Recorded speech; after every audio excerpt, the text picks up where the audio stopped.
Tal vez de la otra semana también tenga que pedirles una modificación, pero puede ser el mismo sábado en la noche, porque tengo exámenes del máster. Pero bueno, ahí nos organizamos. Les agradezco sobre todo su buena disposición, chicos.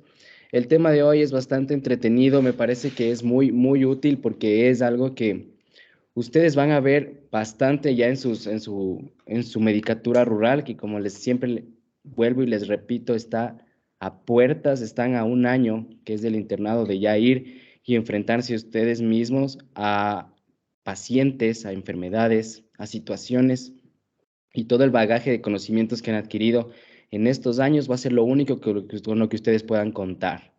Entonces, uno de estos apartados importantes que ustedes van a tener en el internado y en la rural son las heridas cortantes, ¿no? Las heridas que requieren sutura. Eh, el tema de que hoy van a presentar sus compañeros también tiene unos tintes similares al que vimos en el paciente politraumatizado, en el manejo del dolor.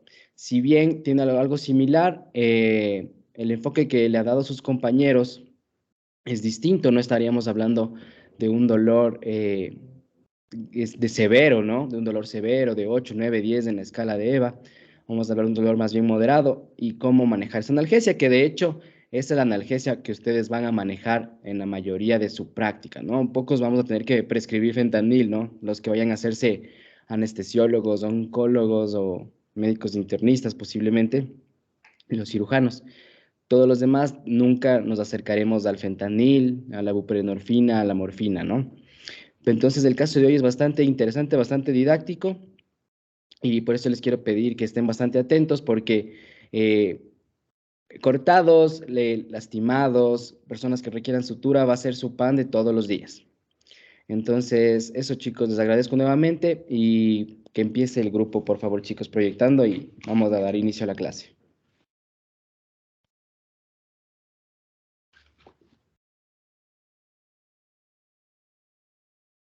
Listo, Ya le doctor, le comparto, comparto doctor. la pantalla ya.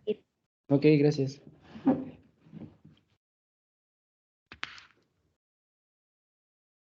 Tal vez ya se puede visualizar. Sí, Edison, ya se ve bien, solo ponle pantalla completa, ¿ya? Listo, entonces buenas noches, doctor, buenas noches, compañeros. Hoy les vamos a presentar el tema de anestésicos locales, analgesia opioide, analgésicos opioides y AINES. Bueno, pues vamos a iniciar con la definición de qué son las heridas. Pues bueno, las heridas se considera como una interrupción de las estructuras y de las funciones de los tejidos, ya que estas también tienen también una interrupción a nivel de los tejidos subyacentes relacionados con diversas etiologías. Tal es el caso de traumatismos, también puede ser por origen de las cirugías, presión sostenida, además de una enfermedad vascular. Entonces, ¿cómo se produce las heridas? Pues bueno, hay que reconocer o recalcar que las lesiones o las heridas se producen o se pueden encontrar a nivel de la piel, el tejido celular subcutáneo, los músculos, las aponeurosis, el peritoneo o a su vez en algunos órganos por diferentes causas de X, ¿ya? Entonces, en este tipo de heridas, ¿qué van a haber? Van a existir lesión celular y esta lesión celular va a desencadenar a una puerta de entrada de microorganismos. Entonces, al haber este ingreso de microorganismos, vamos a encontrar una invasión y proliferación de microorganismos en donde estos microorganismos van a liberar toxinas, que estas van a llegar al torrente sanguíneo y estas se van a comportar como pirógenos, los cuales estos van a estimular al hipotálamo anterior y de esta manera van a lograr que exista un incremento de la temperatura y aquí el primer síntoma de una herida. Sin embargo, también al encontrar la lesión, una lesión, podemos encontrar también que existe una liberación de sustancias mediadoras de la inflamación, tal es el caso de la histamina, bradicinina, prostaglandinas, como también los factores de necrosis tumoral, la interleucina 4 y la interleucina 8. Al estimular a este tipo de mediadores, en este caso las prostaglandinas, ¿qué va a pasar? Pues aquí las prostaglandinas van a estimular o irritan a las terminaciones nerviosas del dolor. Y es aquí donde aparecen otro síntoma característico en este tipo de heridas, que sería el dolor. Ya, con los diferentes tipos de mediadores de inflamación, también vamos a desencadenar otro tipo de circunstancia que va a ser la vasoconstricción, la cual tiene dos caminos. Esta vasoconstricción va a tener va a lograr una extravasación de los líquidos y electrolitos y proteínas a nivel extravascular o extracelular, lo cual va a producir otro síntoma característico que va a ser el edema o inflamación alrededor de una herida. ¿Ya? También cuando existe este edema va a existir una presión a los vasos sanguíneos y de esta manera va a disminuir el flujo sanguíneo. ¿Ya? También tenemos que cuando existe vasodilatación va a existir un incremento del flujo sanguíneo y esto se va a venir o va a ver reflejado con el rubor o enrojecimiento. ¿Ya? También este incremento de flujo sanguíneo va a incrementar el metabolismo celular y esto dará como resultado un incremento del ATP y esto se verá reflejado con otro síntoma que será el ardor. ¿Ya? También otra circunstancia que pasa a nivel estos mediadores, estos que llegan al torrente sanguíneo, se comportan como endógenos y el cual estimulan al hipotálamo anterior y de esta manera también incrementa la temperatura. Entonces, esto en cuanto a lo que es la herida. En cuanto a lo que mencionamos a las heridas, es importante ahora definir a lo que es el dolor. Entonces, para definir al dolor, según la Asociación Internacional del Estudio del Dolor, define al dolor como una expresión sensorial y emocional desagradable asociada con o sin daño tisular o potencial. ¿Ya? Entonces, para clasificar al dolor, se van a clasificar según 5 aspectos. Tenemos que el dolor se puede clasificar según su duración, según su patogenia, según su localización, el curso e intensidad del dolor que se vaya a producir por algún tipo de herida, traumatismo o algún altercado que se presente. Entonces, según su duración, tenemos que el dolor agudo va a durar menos de 4 semanas. Cuando es de un dolor subagudo, esta no se resuelve tan espontáneamente y este dura de 4 a 12 semanas. En cuanto a lo que es el dolor crónico, este va a persistir mayor a 3 semanas y en cuanto a lo que es según su patogenia, pues aquí tenemos otra clasificación, que estas se van a clasificarse a nivel neuropático, visceral y somático. Esta se clasifica también como según sus receptores, que son los nociceptores. Entonces, a nivel neuropático es causado por alteraciones o daño de la función del sistema nervioso central o a su vez del sistema nervioso periférico. En este tipo de dolor lo que va a existir pues van a ser hormigueo, ardor, sensación de corrientazo o una punzada. En cuanto a lo que es un dolor de tipo visceral, pues esta se caracteriza por la actividad en los receptores del dolor. Aquí pues propiamente existirá dolor en lo que es la cavidad torácica, abdominal, la pelvis, y este tipo de dolores será de tipo cólico. A nivel somático, pues aquí tenemos que se da por una actividad de los receptores del dolor presentes en los tejidos y aquí pues encontraremos a nivel de la piel, mucosa, músculo, huesos, articulaciones, además de una respuesta de un proceso inflamatorio. Ya, sin embargo, existe otra subclasificación en esta según la patogenia. Aquí tenemos según su localización y aquí lo más característico es el visceral y el somático. Eso en cuanto a su localización.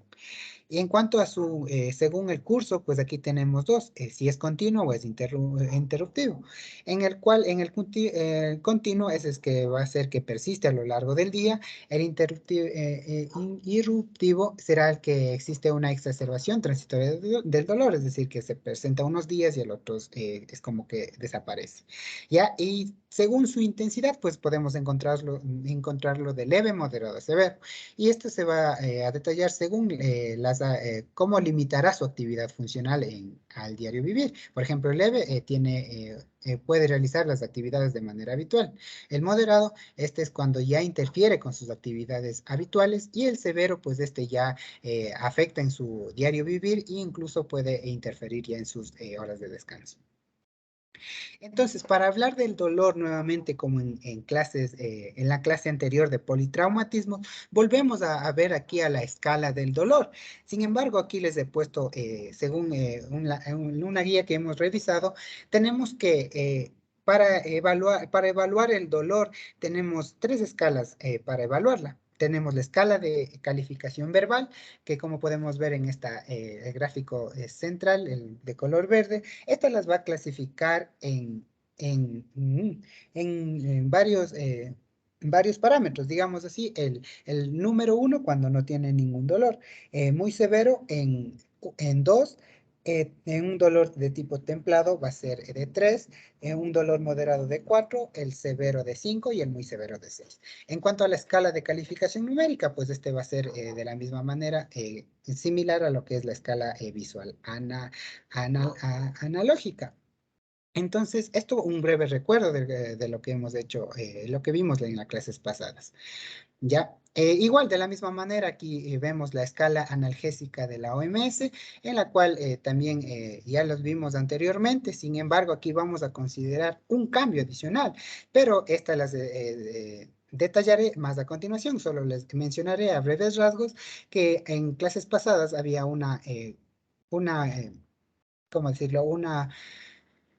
Una confusión, por así decirlo, sobre la buprenorfina y la oxicodona. En anteriores clases nos habían dicho que se encontraba en el tercer escalón. Sin embargo, más adelante les comentaré con evidencia cómo se considera y por qué lo hemos puesto en el segundo escalón a la buprenorfina, ¿ya?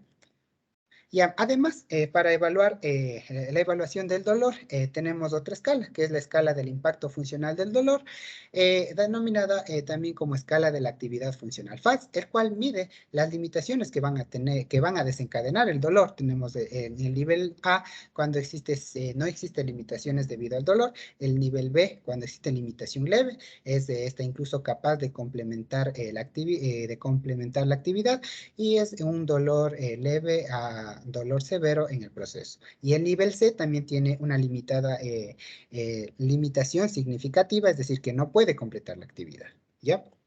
Entonces, para tratar y abordar todo este tema, ¿qué objetivos nos hemos planteado para estudiarla? Pues bueno, tenemos que en una herida que tenga dolor o alguna circunstancia, debemos primero realizar una antisepsia y asepsia, asepsia y antisepsia de la herida. También es muy importante evitar la contaminación de la herida.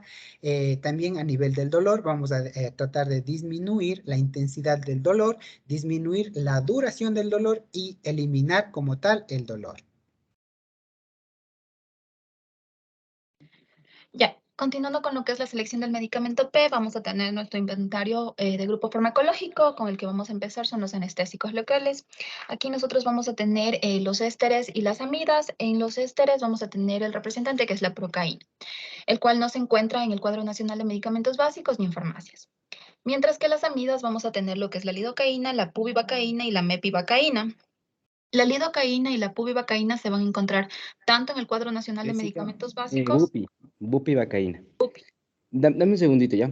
Chicos, como les dije, ¿no? Existe algunas semejanzas con la exposición anterior que vimos en el paciente politraumatizado, pero vamos a ver algunas cosas nuevas, como en cuanto a la clasificación de la buprenorfina, oxicodona, también podría haber una discrepancia, pero en realidad es bastante similar en el tema de analgesia.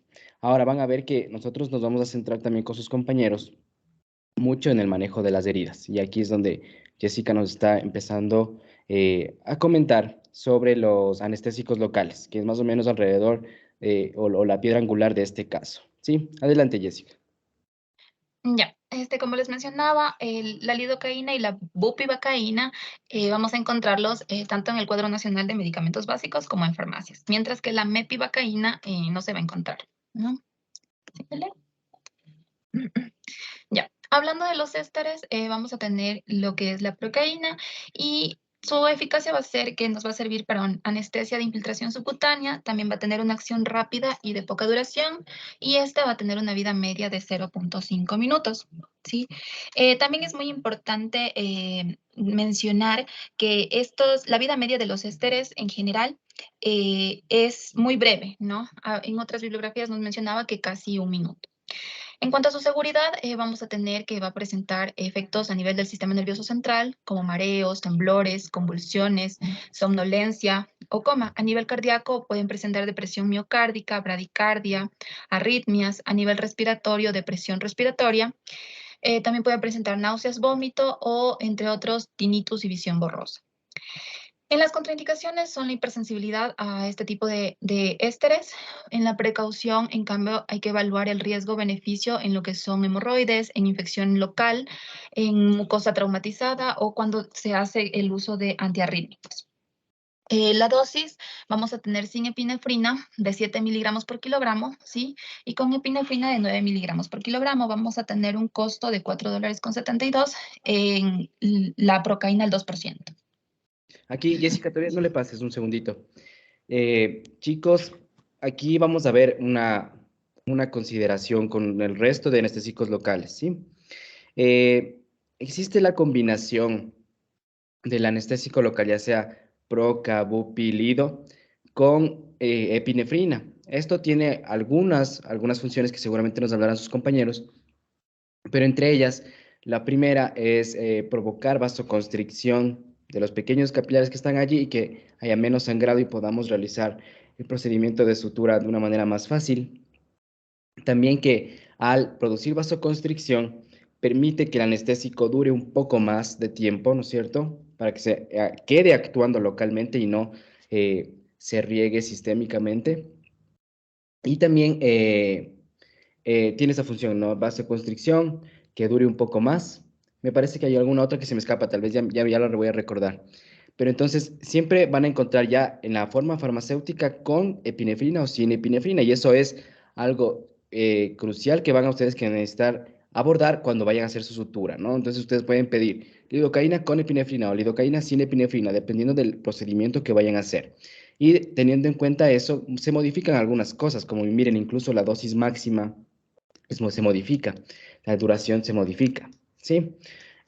Ahora ya también nos explicarán sus compañeros. La dosis que vemos aquí, chicos, de los anestésicos locales, no es exactamente la dosis que vamos a utilizar en todos nuestros pacientes. Esta es la dosis máxima, ¿sí? Es lo máximo que podemos llegar en nuestro paciente con, en este caso, procaína. Pero la dosis, como nos van a explicar, depende siempre del procedimiento que vamos a realizar. Si es una herida chiquita de 2 centímetros, no le vamos a dar 7 miligramos por kilogramo, ¿no? Depende mucho de la herida y depende de las características clínicas del paciente. Pacientes que tengan algún daño hepático o daño renal, probablemente la dosis tenga que ser más baja, ¿no? Ya, entonces eso quería que quede claro, que van a encontrar siempre con epinefrina y sin epinefrina, cada una tiene su propia dosis, su propia duración del efecto, y también se modifican la dosis máxima. Sigamos, por favor. Sí, Doc, así mismo como usted mencionaba, también va a depender mucho de la concentración del fármaco y de la dosis que se vaya a utilizar del mismo, ¿no? Síguele. Ya. En cuanto a las amidas, como general vamos a tener que su eficacia va a ser para anestesia de infiltración subcutánea y el bloqueo de lo que son nervios. En cuanto a su seguridad, vamos a tener efectos como son a nivel central del sistema nervioso central, como coma, confusión, mareo, desorientación, a nivel cardíaco, arritmias, colapso cardiovascular, hipotensión. También pueden presentar depresión respiratoria, disnea e igual náuseas y vómitos. Está contraindicado cuando presentan hipersensibilidad a los anestésicos tipo amida o en heridas graves. Hay que tener precaución de no usar soluciones en partes distales del cuerpo. Esto sería en conjunto con la epinefrina, ¿sí? Sobre todo para lo que es en dedos, nariz, oído, por el riesgo de que hay de condrólisis e insuficiencia hepática. Va a tener lo que es interacción y de efectos cardíacos tóxicos aditivos con los antiarrítmicos, efecto depresor del sistema nervioso con los depresores del sistema nervioso, los antiepilépticos, los barbitúricos, las benzodiazepinas. En ellos hay que ajustar las dosis, ¿sí?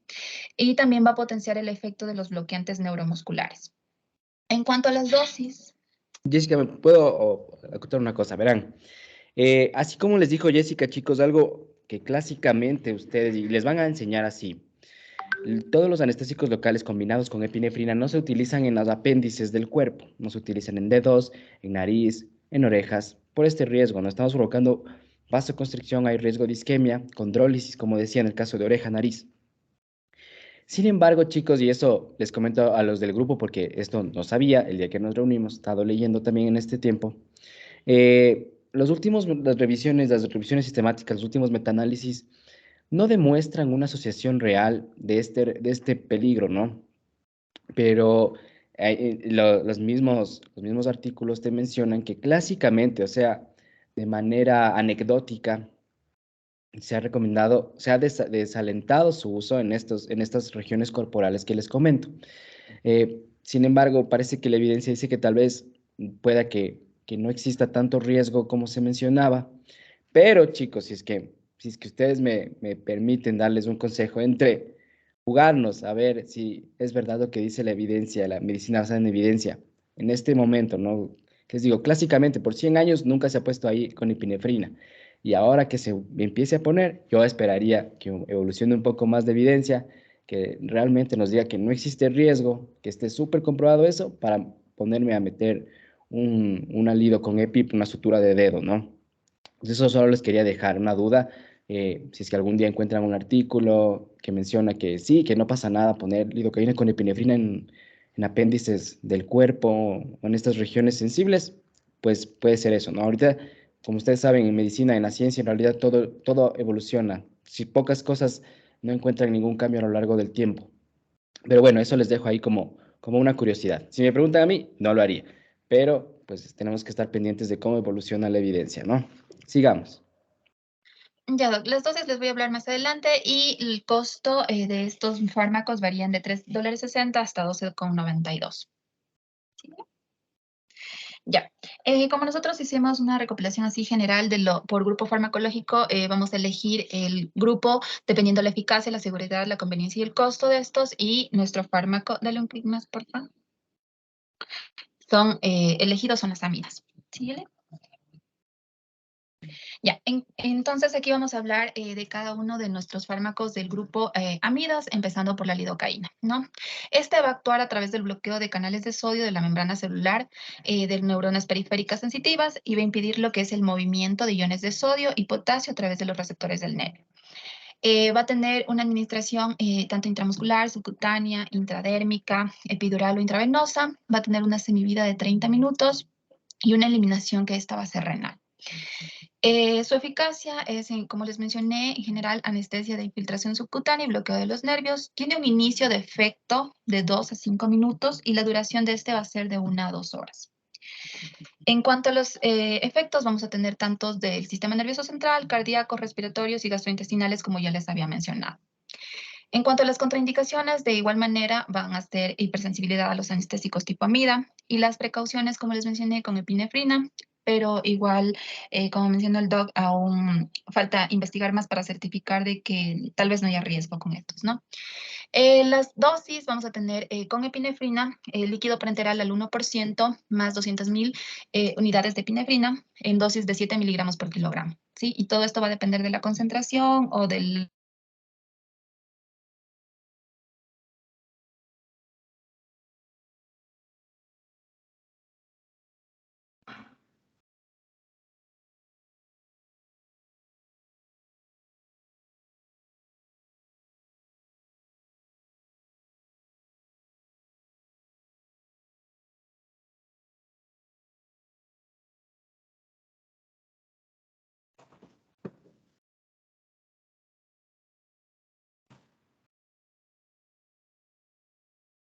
Doc, ahí sí. Ahí, ¿me escucha? Sí te escucho, Jessy. Ah, ya, perdón, es que se me colgó la combo, me tocó entrar desde el celular. Ya, entonces, como les mencionaba, vamos a tener con epinefrina un líquido parenteral al 1% más 200.000 unidades de epinefrina.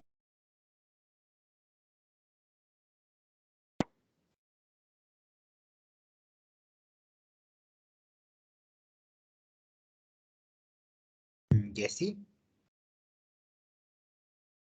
Sí, Que no se te escucha ahorita.